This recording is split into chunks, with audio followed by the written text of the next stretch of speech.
How to fix Rockstar Games services are unavailable right now. The first thing that I suggest doing is going to be opening up Google and searching for check Rockstar Games service status, and you just want to click on this first link that pops up. If it says that all services are operational, then it means that there's not an issue coming from their end and we can proceed. Now you will open up your computer search and you want to search for virus and threat protection. Open this up, Windows Security.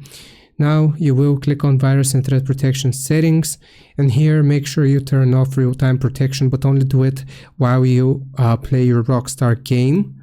And then once you've finished playing, then you will turn this back on. Another thing that we need to do is to scroll down where it says exclusions and just click on add or remove exclusion. Click on yes.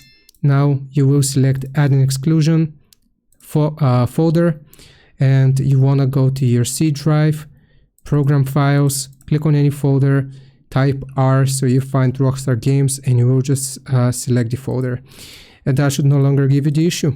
I hope this helps. Leave a like and sub. I'll see you next time.